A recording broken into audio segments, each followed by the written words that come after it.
How does a home inspection work? For us, because we come in as a team, we divide and conquer. I will go down into the basement and take the mechanical side of things. Jules will usually take the main floor and up. So we start, I guess, have our own starting points. I start in the mechanical room, get all the heavy hitting things out of the way.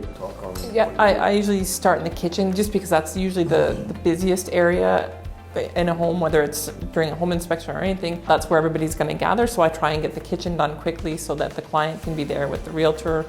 And then I proceed through the rest of the house. We try to get areas that are going to take a little bit longer, so because we're running appliances, the dishwasher should be started up pretty quickly. Washing machine, we try and start that up pretty quickly.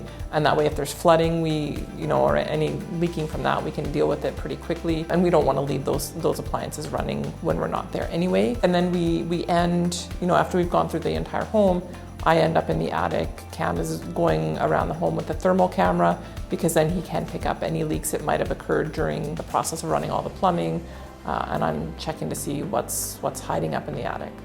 What does a home inspection cover? For us, we will look at pretty much everything that we can get our hands on. It is a visual inspection. We don't go in and drill holes in the wall or tear up carpeting or flooring or that sort of thing. We cover everything on the outside that we possibly can, the exterior of the house, the back landscaping, and then from there we work our way in, and it's basically everything to do with the plumbing. We try to take a look at if anything's out in the open. Same thing with the electrical. We test as many of the outlets as we possibly can. Down in the basement, we open up the furnace. We'll take a quick look inside, make sure that things look okay, not too dirty or rusted or that sort of thing. We also find out the years of the equipment.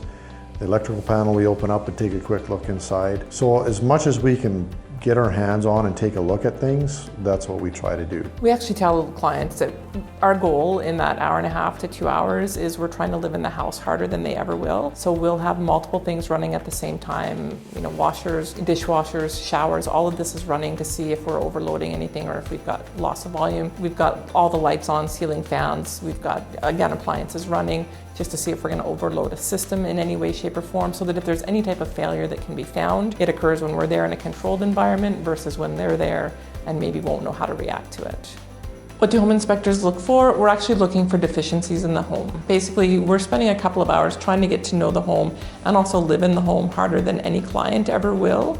So we take that time to put the mechanical, the furnace, the hot water tank, the electrical side of things through their paces. We're running all of the plumbing, we're checking all of the outlets, windows, doors, everything that we can. So basically we can come up with a list of possible concerns that the homeowner should be aware of, but also educate them on maintenance that their home will require so that it will last them for years to come. Can a home inspector move things? The short answer is no. We're not supposed to move things because we could cause damage to the home, we could cause damage to somebody's belongings as well, but also we could hurt or injure ourselves. And a home inspection is supposed to be just a visual inspection. So we don't get in there starting to move furniture or appliances out of the way just to see if there's a problem that's been hidden away. So no, sorry, we don't move things.